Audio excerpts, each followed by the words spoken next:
एक ऐसा अंतर्राष्ट्रीय ख्याति प्राप्त मानव जो गुरु प्रेरणा से पिछले 20 वर्षों से वानप्रस्थ जीवन जीते हुए 24 घंटे मानवता की सेवा में संलग्न है। एक ऐसा मानव जो अभी राष्ट्रीय, अंतर्राष्ट्रीय टीवी चैनलों पर 7,500 एपिसोड के माध्यम से सनातन सत्य, आत्मविज्ञान एवं पुनरुत्थान, व्यवहार एवं निश्चय जगत के जीवनोपयोगी विषयों पर हृदय स्पर्शी प्रवचन कर चुका है। उस मानव का नाम है महात्मा उपासक प्रोफेसर डॉक्टर सोहन राज तातेड़। प्रोफेसर तातेड़ द्वारा योग, दर्शन, शिक्षा विषयों पर रचित पीएचडी स्तर के 250 शोध ग्रंथ भारत के 100 प्रतिष्ठित विश्वविद्यालयों में शोधार्थी पढ़ रहे हैं तथा वे सभी शोध ग्रंथ वहां की सेंट्रल लाइब्रेरियों में उपलब्ध हैं। महात्मा सोहन राज ने अभी तक हजारों स्कूलों, कॉलेजों, विश्वविद्यालयों एवं संस्थाओं में सेमिनार, वर्कशॉप, कैंप लगाकर लाखों विद्यार्थियों को योग, दर्शन, शिक्षा का प्रशिक्षण देकर उन्हें सुसंस्कारित किया। डॉक्टर तातेड़ ने भारतीय संस्कृति उत्थान के 4,000 से अधिक समसामयिक विषयों पर आर्टिकल लिखकर ऑनलाइन जर्नल, पत्रिकाओं, वेबसाइट्स पर प्रकाशित किया, जिसका उपयोग लाखों पाठक कर रहे हैं। उपासक तातेड़ के 5,000 से अधिक आज का सुविचार, आज का शुभ संदेश, आज का मंगल भावना योग आदि चिंतन websites, Twitter, blogger, Facebook, YouTube माध्यमों से लाखों लोग अपना जीवन निर्माण कर रहे हैं। मानवता के मसीहा ऐसे महामानव महात्मा सोहन राज तातेड़ के प्रोफाइल को अभी तक विश्व के 20 लाख दर्शक यूट्यूब पर, 12 लाख गूगल पर एवं लाखों दर्शक फेसबुक, ब्लॉगर, ट्विटर और इंस्टाग्राम पर देख चुके हैं।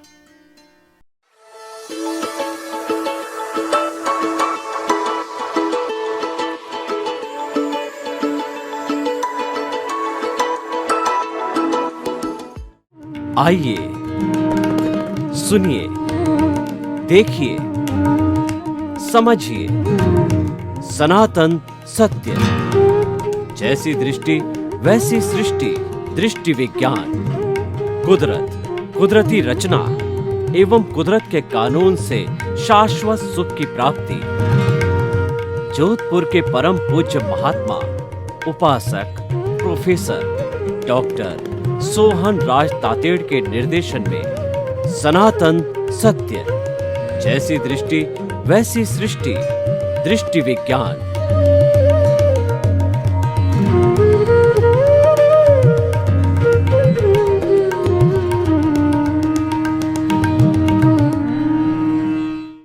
भाई और बहनों, मातृशक्ति को नमन। स्टूडियो में आपका हार्दिक स्वागत है, अभिनंदन है, सत्कार है। आत्मविज्ञान, साइंस ऑफ द सोल कार्यक्रम के अंतर्गत हम आपको नई सही दृष्टि, सही सोच, राइट विजन, राइट थिंकिंग के तहत आपकी विचारधारा को निर्मल करते हैं, आप में पॉजिटिव थिंकिंग डालते हैं, आपके नकारात्मक भावों को तिरोहित करके उसकी जगह सकारात्मक भावों का आविर्भाव करते हैं, ताकि आप एक अच्छे इंसान बन सकें और आप समाज में परोपकार कर सकें और अपने मानव जीवन को धन्य बना सकें। ये सारा कार्य हम जो है वो नए नए एपिसोड्स के माध्यम से करते हैं। तो आज का हमारा बहुत ही सुंदर एपिसोड है त्याग वैराग्य। भाई और बहनों, ये त्याग और वैराग्य जो है अध्यात्म से जुड़ा हुआ है। हम दोनों की पहले परिभाषा करेंगे। त्याग का अर्थ होता है छोड़ना, टू लीव। कोई विषय, वस्तु, तृष्णा या कोई भी हमारी कामना, इच्छा को छोड़ना त्याग कहलाता है। और जो वस्तु एक बार छोड़ दी जाती है या कोई विषय एक बार छोड़ दिया जाता है, कामना एक बार छोड़ दी जाती है, तो पुनः उसका स्मरण नहीं किया जाता है, उसको हमेशा के लिए छोड़ दिया जाता है। और इसको छोड़ने से सबसे बड़ा लाभ क्या है कि व्यक्ति एकदम प्रसन्न चित्त और एकदम फुल ऑफ द प्लेजर्स के साथ के अंदर अपना बिना टेंशन रखे हुए जीवन को बड़ा सार्थक बना देता है। कहा भी गया गया है कि चाह गई चिंता मिटी, मनुआ बेपरवाह, जिनको कुछ न चाहिए वही शहंशाह।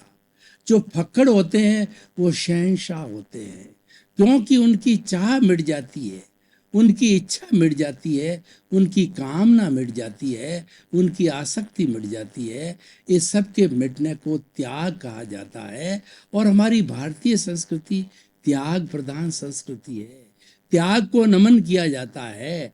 भारतीय संस्कृति का कोई भी ऋषि, महर्षि या सन्यासी होता है तो सबके लिए पूजनीय, वंदनीय और स्तुत्य होता है। चाहे कितना ही बड़ा कुबेरपति हो, चाहे भारत का राष्ट्रपति हो, प्रधानमंत्री हो, कितना भी प्रभावशाली, कितना ही बड़ा व्यक्ति हो, लेकिन उसको उस सन्यासी के पैरों में नमन करना पड़ता है। वो नमन उस सन्यासी को नहीं है, वो नमन उस त्याग को है, क्योंकि उन्होंने इच्छाओं को, कामनाओं को त्याग दिया है। वास्तव में देखा जाए तो मनुष्य जीवन के अंदर दुखी क्यों होता है? मनुष्य नई नई इच्छाएं करता है, तृष्णाएं करता है, कल्पनाएं करता है, चाह पैदा करता है, एम्बिशंस पैदा करता है। एक की पूर्ति करता है, दूसरी चाह को खड़ा कर देता है, दूसरी की पूर्ति करता है, तीसरी चाह को खड़ा कर देता है, और सारा जीवन उस जो है चाह और तृष्णा को पूरा करने में लगा देता है। और जब तक जो है वो चाह पूरी नहीं होती है तब तक वो आर्त ध्यान करता रहता है। 24 घंटे उसके दिमाग के अंदर उस तृष्णा की पूर्ति का ही ध्यान रहता है। इसीलिए वो अपसेट भी हो जाता है और साथ साथ के अंदर वह जो है पीस में नहीं रहता, उसको मेंटल पीस नहीं रहती है। वो जीवन को आनंद से जो है वो व्याप्त नहीं कर सकता है। इसीलिए त्याग बहुत बड़ा मानवीय गुण है, और ये त्याग अधिकतर सन्यासी लोग करते हैं। गृहस्थ लोग भी त्याग कर लेते हैं, और गृहस्थ लोगों की त्याग की सीमा होती है, और सन्यासी तो सब कुछ त्याग देते हैं। सन्यासी होते हैं वो कंचन कामिनी के त्यागी होते हैं, यानी न तो उनके घर होता है, न उनकी रसोई होती है, न उनके संबंध होते हैं। और उनके माता पिता भी सामने आ जाए तो सन्यासी कहता है मेरे संसार पक्षीय माता पिता है, क्योंकि वो वसुधैव कुटुंबकम के सदस्य हो जाते हैं। उन्होंने सब चीज़ को त्याग दिया है और उन्होंने परमात्मा का रास्ता पकड़ लिया है, परमार्थ का रास्ता पकड़ लिया है। इसीलिए वसुधैव कुटुंबकम के सदस्य है। वो तिन्नाणम तार्याणम हो जाते हैं, स्वयं तरते हैं संसार सागर से और दूसरों को तारने के लिए ज्ञान बांटते हैं, ज्ञान का अर्जन करते हैं और ज्ञान को बांटते हैं, और सभी भवी जीवों का वो कल्याण करते हैं। तो त्याग एक बहुत बड़ा गुण है। और आप देख लीजिए, अगर किसी चीज़ का आपने त्याग कर लिया, मान लीजिए कि आप करोड़पति हैं, आपके पास में 10 करोड़ की संपत्ति है, और आपने त्याग कर लिया कि अब इससे ज़्यादा अगर संपत्ति मेरे पुण्योदय के कारण आती है तो संपत्ति का मैं मेरे व्यक्तिगत जीवन के लिए या मेरे परिवार के लिए उपयोग नहीं करके और मैं जन कल्याण में लगाऊंगा, मैं लोक कल्याण में लगाऊंगा। ये त्याग के प्रभाव से उसका पुण्योदय तीव्र हो जाता है और उसकी धन दौलत बढ़ती भी जाती है। आप देखिए कि बड़े बड़े जो ये मंदिर बनते हैं जिस पे करोड़ों अरबों रुपए लगते हैं, भोजनशालाएं बनती है और धर्मशालाएं बनती है, इतना एक व्यक्ति जो है इतना किस तरीके से त्याग कर सकता है या किस तरीके से इतनी धन दौलत दे सकता है? तो उसके लिए जो त्यागी पुरुष होता है, जिसके मन के अंदर कामना होती है मंदिर बनाने की, तो शासन देवी देवता होते हैं, सुपात्र को जो है वो धन देते हैं, क्योंकि वो धन का दुरुपयोग नहीं करता है, धन का उस मंदिर के निर्माण में सदुपयोग करता है। इसलिए उसकी संपत्ति बढ़ती रहती है और उस बढ़ी हुई संपत्ति को वो जन कल्याण में, मंदिर के निर्माण में लगाता है। इसी तरीके से आप देखिए, आपके मन के अंदर अगर त्याग की, डोनेशन की भावना होती है तो आपको पैसा आता रहता है। और ये कहा गया है कि आप धन दौलत जो है जितनी त्याग के अंदर लगाओगे उतनी बढ़ती रहती है। देखिए, धन दौलत की 3 अवस्था होती है। पहला तो आप स्वयं भोगिए या अपने परिवार के लोगों के साथ उसका भोग कीजिए, और दूसरा जो है कि दूसरा वो समाज कल्याण के लिए लगाइए। अगर ये आप दोनों नहीं करते हैं तो एक पर्टिकुलर समय के बाद के अंदर वो धन संपत्ति समाप्त हो जाती है, यानी धन संपत्ति चली जाती है। इसीलिए कहा गया है अगर आपके पास में सफिशिएंट फंड है, अगर आपके पास में सफिशिएंट धन दौलत है, तो उसको दोनों हाथों से आप बांटिए। वो जो बांटेंगे जो मल्टीप्लाई होती जाएगी। इसीलिए कहा गया है कि जो जो दान करते हैं त्यों त्यों ये धन संपत्ति बढ़ती जाती है। तो भाई और बहनों, ये तो सब त्याग की बात हो गई। इसी से जुड़ा हुआ दूसरा विषय है वैराग्य। वैराग्य को कहते हैं अनासक्ति, डिटैचमेंट, किसी के साथ जुड़ना नहीं, वो अनासक्ति कहलाता है। भगवान महावीर ने कहा कि वस्तु परिग्रह नहीं है, वस्तु के प्रति जो आसक्ति है वह परिग्रह है। आपका पुण्योदय है, आपके पास में करोड़ों अरबों रुपए हैं, लेकिन आप तो ये समझते हो कि मैं तो इसका ट्रस्टी हूँ, मैं तो इसका चौकीदार हूँ, मुझे पुण्योदय से मिला है, मैं इसका मालिक नहीं हूँ। आप अपने व्यक्तिगत या अपने पारिवारिक जीवन में उसका कुछ अंश जो है वो खर्च करते हैं, और वो भी बड़ा जो खर्च करते हैं सदुपयोग करके करते हैं, और शेष राशि को जो है आप डोनेशन, दान पुण्य के अंदर लगाते हैं, तो वह अनासक्ति है। इसीलिए वस्तु के प्रति जो मूर्छा है, जो उसके प्रति आसक्ति है, वह जो है परिग्रह है। वस्तु आप में परिग्रह नहीं होती, धन दौलत अपने आप में परिग्रह नहीं होती। भगवान महावीर के 10 बड़े बड़े श्रावक हुए हैं, जिसमें एक आनंद श्रावक की मैं बात बताता हूँ कि 2500 साल पहले जो आनंद श्रावक, जो प्रमुख श्रावक था, उसके उस समय के अंदर तो हजारों गायें थी, हजारों बीघा जमीन थी, और उनकी खेती था, और उनका काम होता था। यानी उस समय के अंदर जो है वो अरबपति हुआ पते। आज तो खरबपति, वंशपति हो जाते हैं। लेकिन वो आनंद जो है, उन्होंने अपने व्यक्तिगत जीवन के लिए कपड़ों की सीमा, भोजन की सीमा, शैया की सीमा और घर की सीमा, हर चीज की सीमा कर दी, और बहुत ही कम जो है simple living and high thinking के माध्यम से वो बहुत ही कम साधनों में अपना जीवन यापन करते थे, और शेष सारी संपत्ति तो लोक कल्याण, जन कल्याण के लिए लगाते थे। तो इसीलिए वो प्रमुख श्रावक बने हैं। तो भाई और बहनों, ये अनासक्ति की बात है। हमें अनासक्ति पैदा की जानी चाहिए। तो हम कुछ उदाहरण से आपको इनको बताना चाहते हैं कि आज विश्व के सबसे बड़े धनाढ्य व्यक्ति है बिल गेट्स है।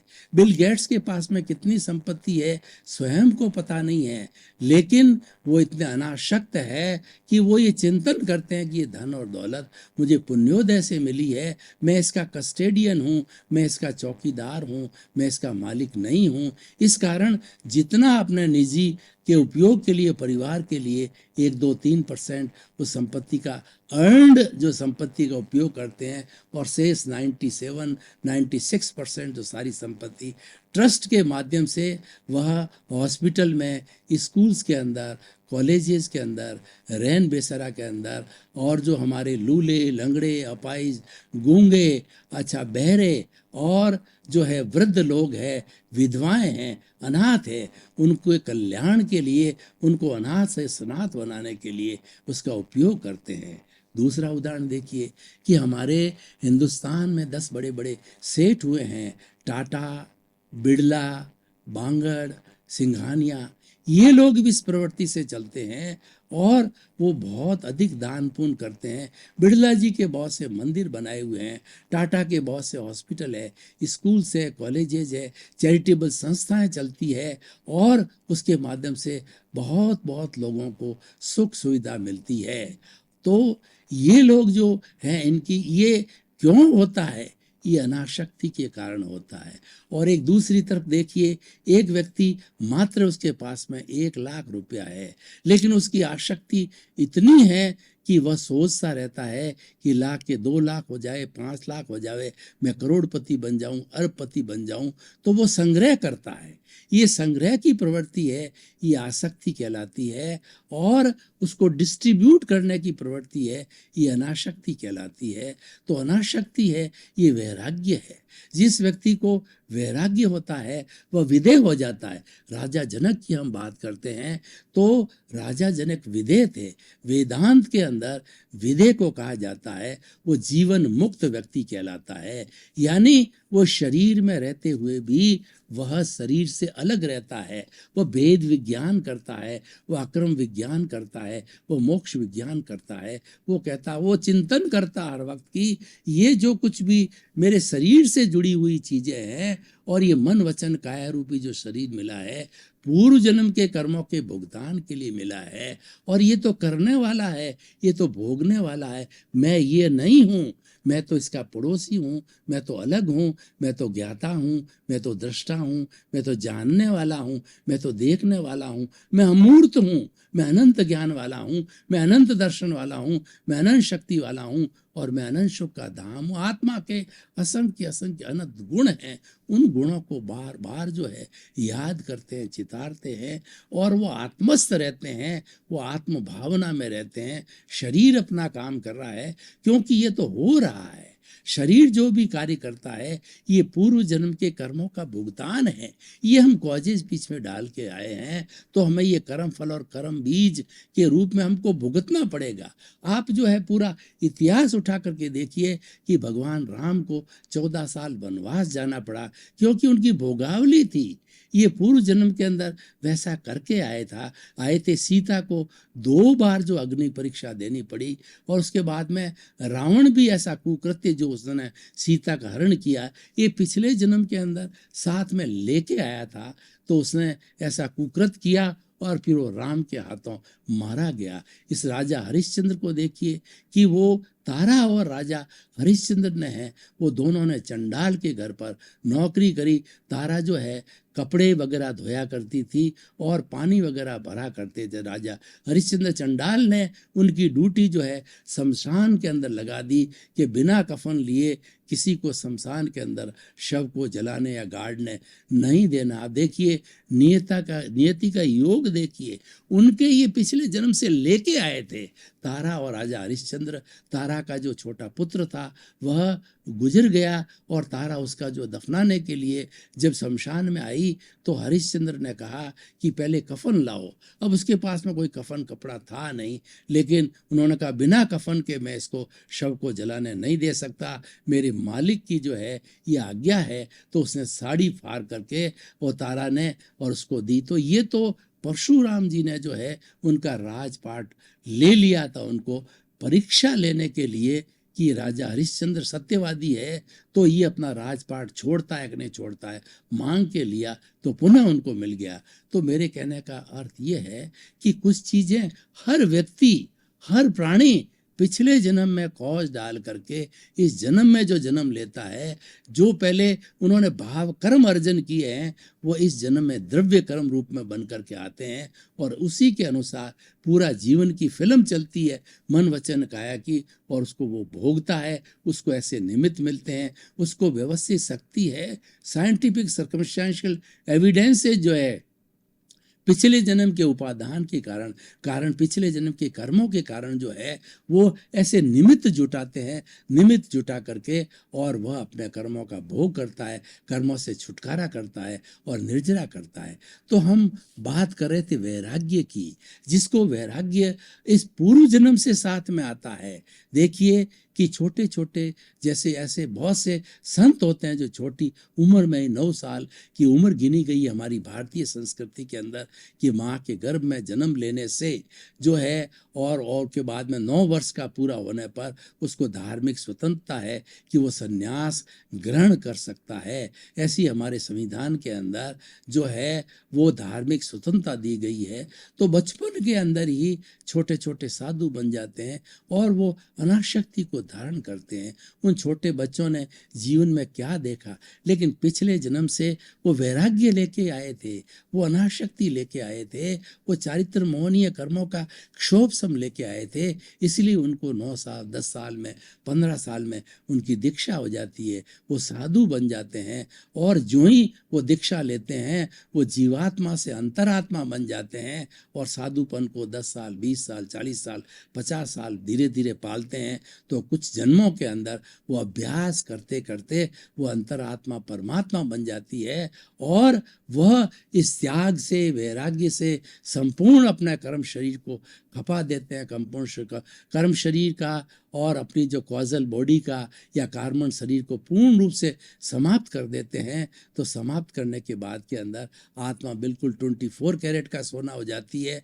और बिना जब लिंग शरीर समाप्त हो जाता है, कार्बन शरीर समाप्त हो जाता है, तो एक क्षण भी आत्मा शरीर में नहीं रहती। स्थूल शरीर मिला है वो कार्बन शरीर के कारण मिला है। हमें जितनी सुख सुविधाएं, जितने भोग मिलते हैं, सुख मिलता है, दुख मिलता है, उन सब का कारण कार्बन शरीर है। उसके अंदर जन्म जन्मांतर की भावना इकट्ठी होती है। उसके अंदर 8 तरह के द्रव्य कर्म होते हैं, ज्ञानावर्णीय, दर्शनावर्णीय, वेदनीय, मोहनीय, आयुष्य, नाम, गोत्र और अंतराय। उनकी 148 प्रकृतियों का संग्रह होता है। उनको हम राग द्वेष कहते हैं, उनको हम कषाय कहते हैं, उनको हम कार्बन शरीर कहते हैं। इसको धुनना होता है, इसकी धुलाई करनी पड़ती है और वो त्याग के द्वारा होती है, वैराग्य के द्वारा होती है। त्याग और वैराग्य है, ये सब्लिमेशन है, ये मार्गान्तरण है। मार्ग को बदलने के लिए त्याग और वैराग्य के रास्ते पर आना होता है और जो हमारी भोगवादी संस्कृति है उसको छोड़कर से वो जो है भोग से जो है हमें त्याग की ओर आना पड़ता है, आसक्ति को छोड़ करके अनासक्ति। तो भाई और बहनों, ये दोनों त्याग और वैराग्य है, ये दोनों अनासक्ति से जुड़े हुए हैं, ये जीवन के कल्याण के लिए जुड़े हुए हैं, ये आत्मा को शुद्ध करने के लिए जुड़े हुए हैं और ये दोनों ही प्योर धर्म है। इसके द्वारा आत्मा की शुद्धि होती है। अब देखिए, त्याग को हम संवर भी कहते हैं।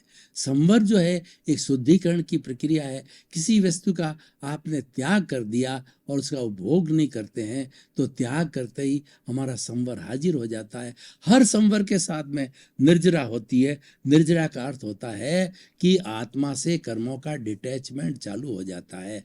तो जो ही आपने त्याग किया, उसका मतलब आपने संवर को ग्रहण किया। संवर को ग्रहण करते ही निर्जरा का होना जरूरी है, यानी कर्म धीरे धीरे खपने चले जाते हैं। ज्यों ज्यों आपकी त्याग की सीमा, त्याग की डिग्री बढ़ती रहती है, त्यों त्यों ही है आत्मा से कर्मों का झरण बढ़ता रहता है। और वो झरते झरते, जैसे कि जो है वो एक जो छत्ता होता है वो इसका मधुमक्खी का, और उसे बूंद बूंद करके शहद झरता रहता है और झर कर के बाद के अंदर मात्र वो खोखला सा जो है छत्ता रह जाता है और सारी जो है या तो निकाल ली जाती है या गिर जाती है पक कर के जो है मधु।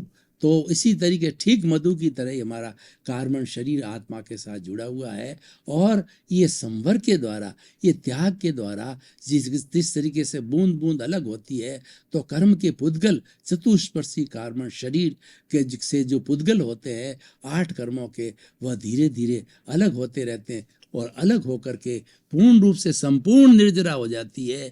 1% भी उसके अंदर जो है वो जड़ पदार्थ जो है पुद्गल चतुष्पर्शी नहीं रहता है कार्बन शरीर आत्मा के साथ में। तो आत्मा सिद्ध बुद्ध मुक्त हो जाती है और सिद्धालय में भगवान बन के, परमात्मा बन करके वो विराजमान हो जाती है। तो भाई और बहनों, इस एपिसोड को आज हम तराजू पे कसते हैं, कसौटी पर कसते हैं कि क्या ये त्याग और वैराग्य की बात करने से या धारण करने से व्यक्ति में सुधार हो सकता है, समाज में परिवर्तन आ सकता है। तो मैं ये कह सकता हूँ कि वसुधैव की जो हमारी धारणा है वो त्याग और वैराग्य पर आधारित है। वसुधैव कुटुंबकम कब बनता है कि जब इसके नागरिक जो है त्याग करे, अपने जो भोगों का त्याग करे, अपने दूसरे लोगों के लिए वो रोटी, कपड़ा, मकान, शिक्षा, चिकित्सा जो है वो मुहैया करावे या अपना कम भोग करे ताकि वो बच जाएगी तो दूसरों के काम आएगी। ये त्याग है।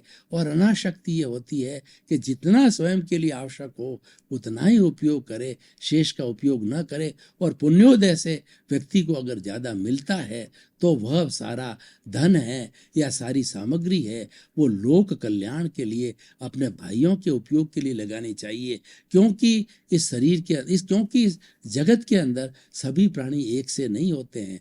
कुछ लोग तो बहुत बड़े पुण्य का संचय करके आते हैं और कुछ लोग बहुत बड़े पापों का संचय करके आते हैं। वो अपने अपने कॉजेज के ऊपर है, अपनी अपनी कार्य प्रणाली कैसी की है पूर्व जन्म के, उसी के अनुसार में पाप और पुण्य का अर्जन करके आते हैं। लेकिन हमारी सृष्टि में संतुलन है, ये हमारी नेचर माँ संतुलन बिठाती है और ईश्वर संतुलन बिठाता है, क्योंकि ये सारी सृष्टि सापेक्ष है। परस्पर गुरव जीवानाम, हम दूसरे से एक दूसरे से रिलेटिव है, एक दूसरे का सहयोग करके हम सभी अपना जीवन यापन करते हैं। मनुष्य एक सामाजिक प्राणी है, वो समाज में रहता है, समूह में रहता है, बिना समाज के वो एक दिन भी नहीं रह सकता है। व्यक्ति अगर हिमालय की गोद में भी चला जाए तो उसके शरीर है, उसको पानी चाहिए, भोजन चाहिए, शैया चाहिए, वस्त्र चाहिए, उसके लिए उसको समाज का, अपने भाइयों का जो है सहयोग लेना पड़ेगा। तो इसीलिए पूरी सृष्टि है वो रिलेटिव है। ऐसा कहा जाता है कि एक भी परिंदा, छोटा सा परिंदा, पशु पक्षी है, वह जो है पंख फड़फड़ाता है तो पूरी सृष्टि जो वाइब्रेशन से बनी होती है, तो वो सारी वाइब्रेशंस के कारण वो सृष्टि प्रभावित होती है। हालांकि ये बहुत सूक्ष्म बात हमको मालूम नहीं होता है। भाई और बहनों, आपका बहुत बहुत धन्यवाद। आप आत्मविज्ञान कार्यक्रम बराबर देख रहे हो और देखते रहिए। आत्मविज्ञान कार्यक्रम के अंदर आपको ऐसे ऐसे एपिसोड्स दिखाए जाएंगे जिससे आपका जीवन का कल्याण होगा, जीवन की नई दिशा बनेगी, आप एक अच्छे इंसान बनोगे, आपको शांति मिलेगा, सुख मिलेगा, लोगों के लिए परोपकार करने के आप में त्याग और वैराग्य की अनुभूति पैदा होगी और आप खूब समाज का कल्याण कर सकोगे। हमारा मुख्य उद्देश्य सर्वे भवन्तु सुखिनः सर्वे भवन्तु निरामया, जिस जगत के सब जीवों का कल्याण हो, जय जगत हो, उसी क्रम में आपका भी कल्याण हो, आपके प्रति मंगल भाव।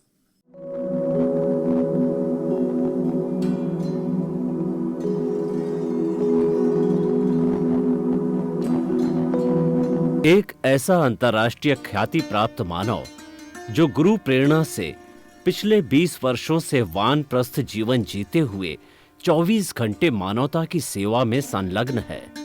एक ऐसा मानव जो अभी राष्ट्रीय, अंतर्राष्ट्रीय टीवी चैनलों पर 7,500 एपिसोड के माध्यम से सनातन सत्य, आत्मविज्ञान एवं पुनरुत्थान व्यवहार एवं निश्चय जगत के जीवनोपयोगी विषयों पर हृदय स्पर्शी प्रवचन कर चुका है। उस मानव का नाम है महात्मा उपासक प्रोफेसर डॉक्टर सोहन राज तातेड़। प्रोफेसर तातेड़ द्वारा योग, दर्शन, शिक्षा विषयों पर रचित पीएचडी स्तर के 250 शोध ग्रंथ भारत के 100 प्रतिष्ठित विश्वविद्यालयों में शोधार्थी पढ़ रहे हैं तथा वे सभी शोध ग्रंथ वहां की सेंट्रल लाइब्रेरियों में उपलब्ध हैं। महात्मा सोहन राज ने अभी तक हजारों स्कूलों, कॉलेजों, विश्वविद्यालयों एवं संस्थाओं में सेमिनार, वर्कशॉप, कैंप लगाकर लाखों विद्यार्थियों को योग, दर्शन, शिक्षा का प्रशिक्षण देकर उन्हें सुसंस्कारित किया। डॉक्टर तातेड़ ने भारतीय संस्कृति उत्थान के 4000 से अधिक समसामयिक विषयों पर आर्टिकल लिखकर ऑनलाइन जर्नल, पत्रिकाओं, वेबसाइट्स पर प्रकाशित किया, जिसका उपयोग लाखों पाठक कर रहे हैं। उपासक तातेड़ के 5000 से अधिक आज का सुविचार, आज का शुभ संदेश, आज का मंगल भावना योग आदि चिंतन websites, Twitter, blogger, Facebook, YouTube माध्यमों से लाखों लोग अपना जीवन निर्माण कर रहे हैं। मानवता के मसीहा ऐसे महामानव महात्मा सोहन राज तातेड़ के प्रोफाइल को अभी तक विश्व के 20 लाख दर्शक यूट्यूब पर, 12 लाख गूगल पर एवं लाखों दर्शक फेसबुक, ब्लॉगर, ट्विटर और इंस्टाग्राम पर देख चुके हैं।